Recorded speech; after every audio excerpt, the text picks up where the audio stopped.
Oke, berikut saya demokan ya Flatexto Beta. Jadi apa fungsi dari tools ini adalah untuk membentuk guideline otomatis dari logo yang sudah kita bikin. Nah, sebagai contoh, ini kita ada logo Freepik lama ya. Kayaknya per hari ini tuh Freepik sudah ganti nama, dia rebranding. Nah, kita coba pakai logo Freepik lama. Nah, untuk cara pakainya cukup simpel ya. Kita tinggal select logo kita, lalu klik with selection button ini ya. Nah, setelah klik with selection, baru kita nyalakan bounce. Dia akan muncul clear space. Nah, dari clear space ini ada beberapa properti ya, seperti margin dan padding. Nah, fungsi dari margin adalah untuk memberikan jarak dari yang bagian abu-abu ini gitu ya. Misalnya kita besarkan, dia akan membesar.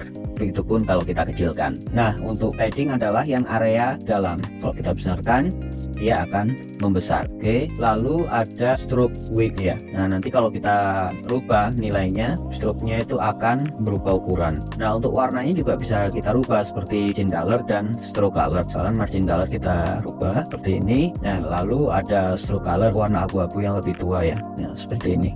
Nah, lalu properti selanjutnya adalah kita bisa nyalakan edge. Oke, kita jangan lupa untuk select dulu ya objeknya, lalu kita nyalakan edge. Nah, dia akan muncul seperti ini nih. Karena logonya warna biru dan garis stroke-nya ini juga warna biru ya, jadi tidak terlalu kelihatan, maka kita rubah warnanya aja jauh. Nah, seperti ini ya, udah kelihatan. Jadi di sini ada, coba saya jelaskan satu persatu. Ini saya matikan. Nah, ada namanya pad. Nah, pad ini mendeteksi garis-garis lurus ya yang ada. Nah, ini seperti ini terdeteksi, dia terdeteksi. Lalu ada arc, dia akan mendeteksi bagian yang melingkar. Nah, kalau misalkan bentuknya oval, dia tidak akan terdeteksi. Jadi dia akan mendeteksi bagian yang benar-benar bulat ya. Lalu ada box. Nah, box ini mendeteksi bagian shape-nya secara ini ya, secara kotak gitu. Jadi misalkan ini ya, dan juga kalau kita nyalakan semua, dia akan tampilannya seperti ini. Oke, setelah kita buat, jangan lupa untuk di finalize. Kita select dulu. Nah, setelah kita finalize, maka apa yang sudah di generate ini semua bisa kita edit ulang ya dengan tools yang ada di Illustrator. Oke, kita coba di logo lainnya. Oke, misalkan logo ini ya, ada mode yang namanya live mode sama pen selection. Nah, kita coba di sini ya. Untuk live mode kita tinggal nyalakan aja, kita seleksi dulu punya, lalu kita nyalakan live mode, lalu kita nyalakan ini ya, bounce sama edge nya nyalakan. Nah, dia akan muncul. Nah, bedanya dengan live mode dan yang bukan live mode apa gitu ya. Nah, ketika kita menggunakan live mode gitu ya, terus objek kita geser misal, dia akan otomatis mengikuti, atau kita rubah ukurannya, dia akan otomatis mengikuti. Tapi memang jadinya agak berat ya, karena dia terus-menerus mendeteksi daripada objek kita. Lalu yang sebelahnya ada pen selection. Fungsinya apa? Ketika kita nyalakan pen selection, lalu kita unselect ya, dia tetap mengunci logo yang sudah kita select tadi, atau sudah kita nyalakan bounce sama edge nya. Nah, fungsinya apa? Ketika kita mau fine tune atau kita edit ya logo kita, misalkan saya mau ratakan ini ke sini gitu. Nah, ini tinggal kita ratakan bisa, dia akan otomatis mengikuti. Atau yang ini, nah dia otomatis shape-nya akan mengikuti. Atau misalkan mau kita putar, nah dia akan mengikuti. Atau tadi saya lihat ada ini ya, bisa kita mainkan ininya. Nah, kita coba kita mainkan, nah dia akan langsung mengikuti. Nah, dia akan otomatis muncul. Nah, kira-kira seperti itu.